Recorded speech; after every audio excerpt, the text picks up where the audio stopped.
ই রিক্সা শ্রমিকদের দাবি নিয়ে ট্রাফিক এসপির সঙ্গে বৈঠক।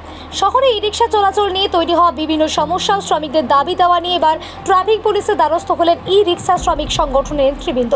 ত্রিপুরা ইলেকট্রিক ই রিক্সা শ্রমিক সংগঠনের পশ্চিম ত্রিপুরা জেলা কমিটির উদ্যোগে ট্রাফিক পুলিশ সুপার কান্তা জাহাঙ্গীরের সঙ্গে সৌজন্য সাক্ষাৎ করেন সংগঠনের প্রতিনিধিরা।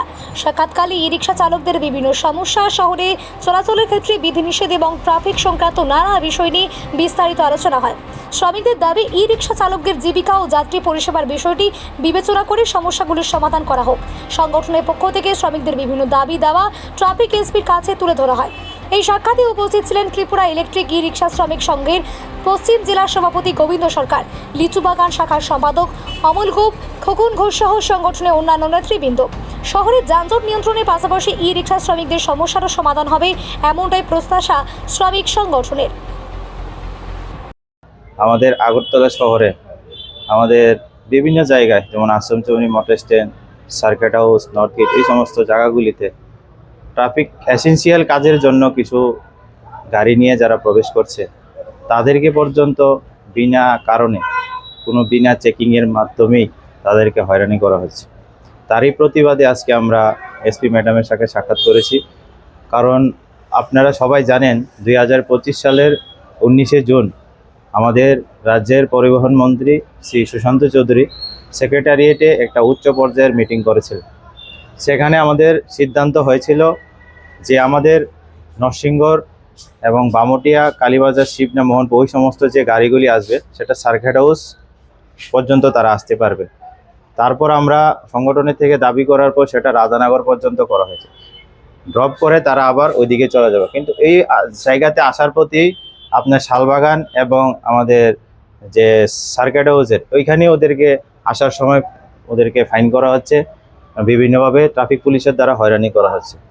আপনার এই সমস্ত দক্ষিণাঞ্চলের যে গাড়িগুলি আমাদের নাগেরজোলা পর্যন্ত যাওয়ার কথা, পারমিশন আছে ওদের, কিন্তু দেখা যাচ্ছে কি ড্রপ গেটে ওদেরকে ফটো ওঠানো হচ্ছে এবং এদেরকে চালান করা হচ্ছে। এখানে আপনার চন্দ্রপুরের যে ওই সাইডের জিরানিয়া চম্পকনগর থেকে যে গাড়িগুলি আসে ওরা চন্দ্রপুর বাস স্ট্যান্ড অব্দি আসতে পারবে, নয়তো আপনার পুরান জেলখানা পর্যন্ত আসার কথা। কিন্তু ওদের যখন আসে আশ্রমচৌনিতে ওদেরকে আটকে ফাইন করা হচ্ছে। তো সরকার যেখানে সিদ্ধান্ত করে 4টা নাকা পয়েন্টে 4টা জায়গা নির্ধারণ করেছে ওরা ওই জায়গাতে আসতে পারবে, তো আমাদের শ্রমিক ভাইদের কেন এইভাবে হয়রানি করা হচ্ছে সেটাই আমরা আজকে এসপি ম্যাডামের কাছে আমরা তুলে ধরেছি। ম্যাডাম আশ্বস্ত করেছেন এগুলি যা কি পদ্ধতি আছে বা কি কি ভুলবশত কিছু হচ্ছে এগুলি ভেরিফিকেশন করবে, কীভাবে হয়রানি করা থেকে বন্ধ করা যায় সেটা ম্যাডাম এই সিদ্ধান্ত নেবে আজকে। আর আজকে যারা এখানে আপনারা মাঠের মধ্যে দেখতে পাচ্ছেন প্রায় 100-150 গাড়ি এখানে আটকে রাখা আছে। তো আমি এসপি ম্যাডামে আমাদের ভারতীয় মজদুর সংঘ থেকে আমরা ওনার কাছে রিকোয়েস্ট করেছি ওদেরকে আজকে যেন যাদেরকে আনা হয়েছে ওদেরকে বুঝিয়ে, ওদেরকে যাতে ফাইন যেতে না করা হয় তাদেরকে বুঝিয়ে এখান থেকে ছাড়ার জন্য। আর ম্যাডাম আমাদেরকে আশ্বস্ত করেছেন ওদের যদি কাগজপত্র লেপস না থাকে, কাগজ যদি ওকে থাকে তাহলে তাদেরকে ছাড়া হবে। আর আমরা সেটাও দাবি রেখেছি, আমরা অটোর যেমন পারমিট পলিসি আছে, পারমিটের মাধ্যমে চলাফেরা করতে পারে। তো আপনারা যদি এই রিক্সাগুলি সেগুলিকে আপনি বিধানসভার ভিতরে আইনে এনে ওদেরকে পারমিটের আওতায় এনে আপনারা দিতে পারেন, তাহলে তোরা এদিকে আসবে না। আরেকটা বড় সমস্যা হচ্ছে কি আপনারা জানেন অনলাইন এখন দেখা যাচ্ছে কি বিশালগড়ের একটা গাড়ি বা শিবনার একটা গাড়ি বা অন্য জায়গার একটা গাড়ি, সে গাড়ি কেনার পরে উবের বা ওলার বা ইয়েতে রেজিস্ট্রেশন করে নিচ্ছে।